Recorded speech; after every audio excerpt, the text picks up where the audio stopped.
O número de casos de febre amarela até agora indica que o Brasil deve ter este ano o maior surto da doença nas últimas 3 décadas. Segundo dados do Ministério da Saúde, já são 1.258 casos notificados, 882 casos em investigação, com 263 confirmados e 89 mortes. O surto de febre amarela silvestre que estamos vivenciando em algumas regiões do Brasil está presente nas áreas rurais, cerrados e florestas e atingiu principalmente a população do meio rural. E para falar sobre essa grave doença e como se prevenir, recebemos no nosso estúdio o epidemiologista Pedro Tawil, professor do Núcleo de Medicina Tropical da Universidade de Brasília. Seja muito bem-vindo, bom dia. Obrigado pelo convite. Primeiro, então, vamos começar explicando o que é febre amarela e qual é o comportamento dessa doença. A febre amarela é uma doença febril, aguda, que é produzida por um vírus e ela é transmitida às pessoas e aos animais por picadas de mosquitos. O quadro clínico dela varia. Pode ser um quadro com poucos sintomas, mas algumas pessoas apresentam sintomas mais graves. Entre eles, o que dá nome à doença, a febre amarela, que é a icterícia, que é um derramamento de bile, a icterícia que é por lesão da célula hepática, hemorragias e insuficiência renal. Esses são os casos graves, cuja uma porcentagem elevada desses casos geralmente morrem, em torno de 30% a 40% dos que têm essa forma.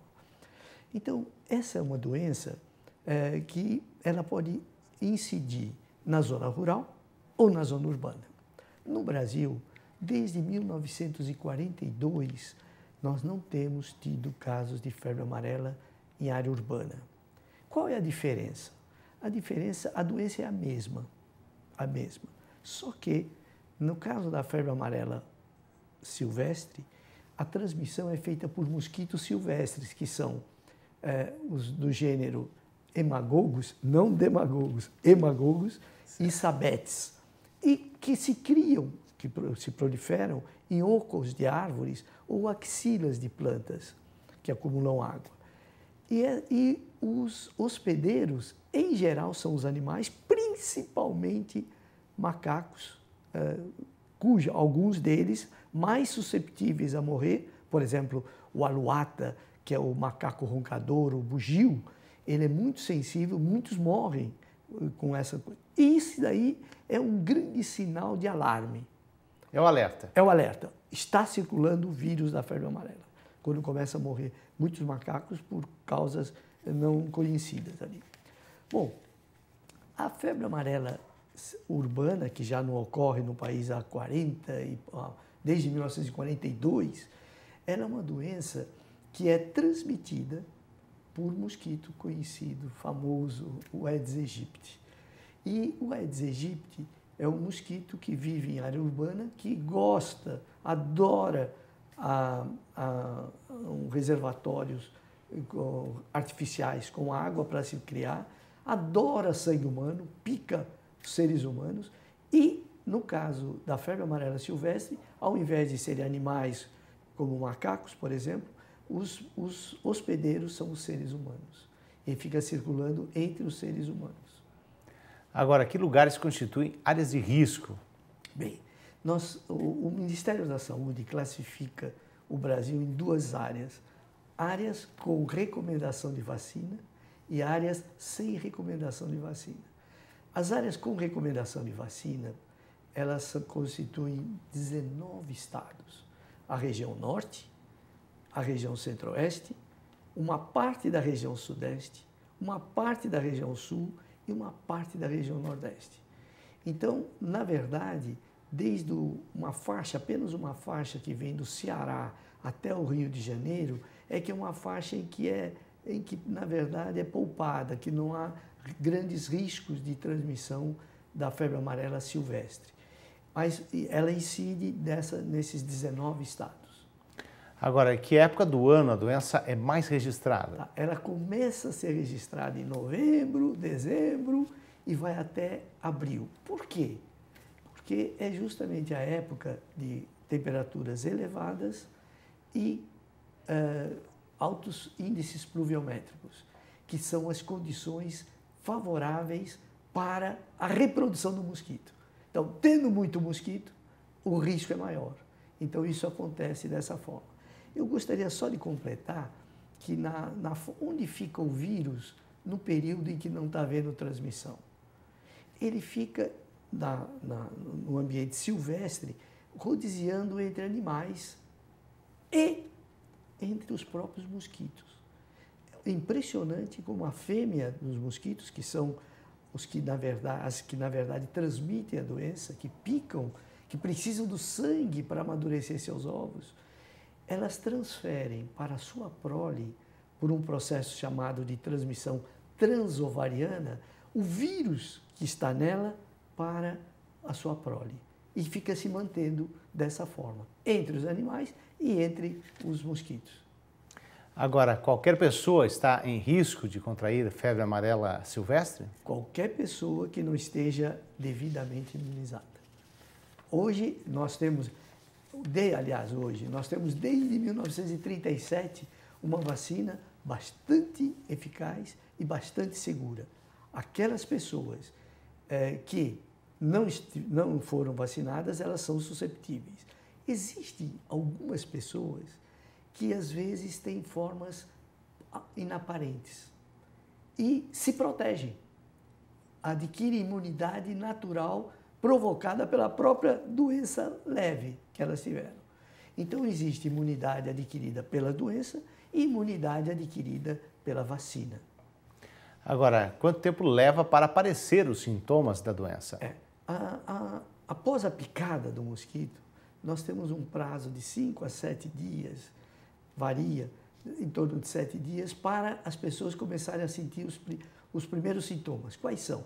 Febre, dor de cabeça, mal-estar, dores no corpo, e que não são característicos de febre amarela, mas que são sintomas assim como se fosse uma infecção viral, normal, tradicional. Bem, e de 5 a 7 dias. Nesse período, aí a pessoa manifestando os sintomas, ela está no período de transmissibilidade, no período onde o vírus está circulando no sangue periférico.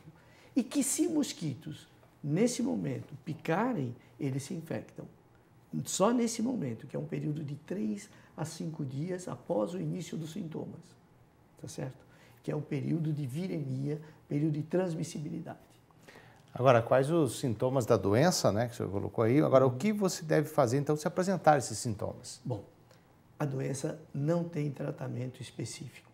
O tratamento é de suporte. Por exemplo, ela está em insuficiência renal, ela precisa fazer hemodiálise, ela está com hemorragia, ela precisa tomar sangue, precisa tomar os fatores de coagulação, ela está com icterícia, precisa proteger o fígado contra essa doença, contra os vírus que estão lesando as células hepáticas.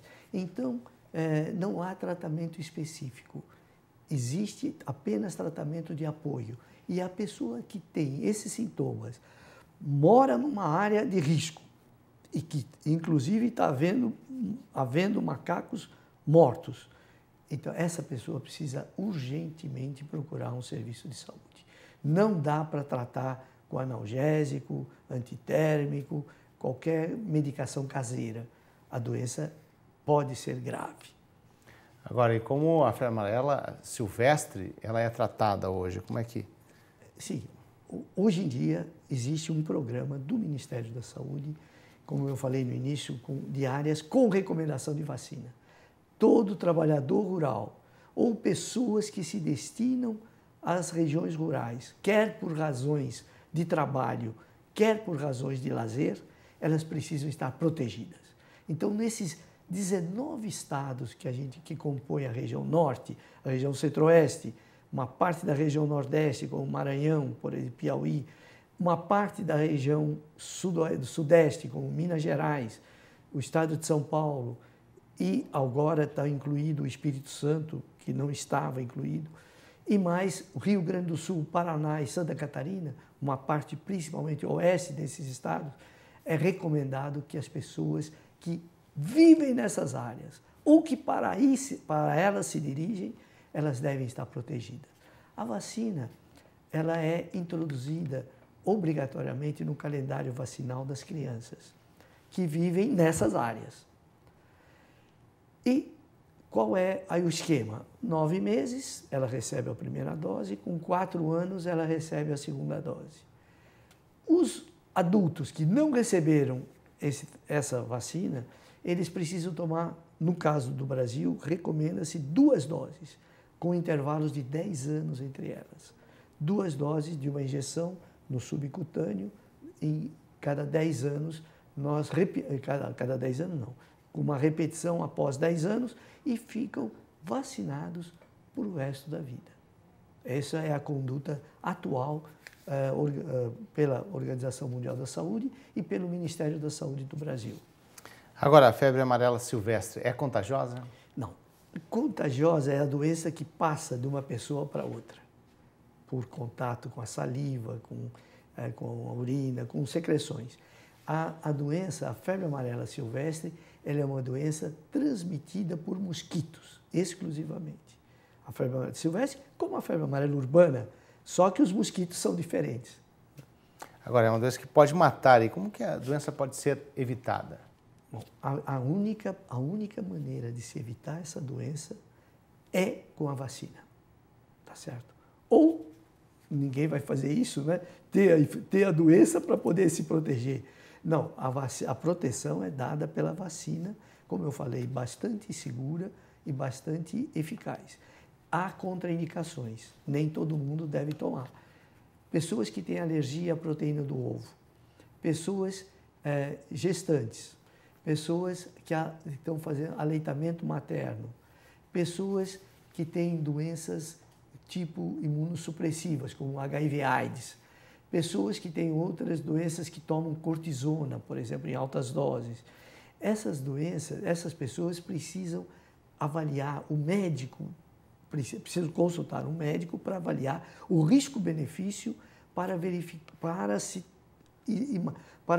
orientar quanto à vacinação ou não, de acordo com o risco que ela vai sofrer. Tá certo, eu agradeço a participação do epidemiologista Pedro Tawil, professor do Núcleo de Medicina Tropical da Universidade de Brasília. Muito obrigado pela participação, tenha um bom dia. Estou sempre às ordens, obrigado.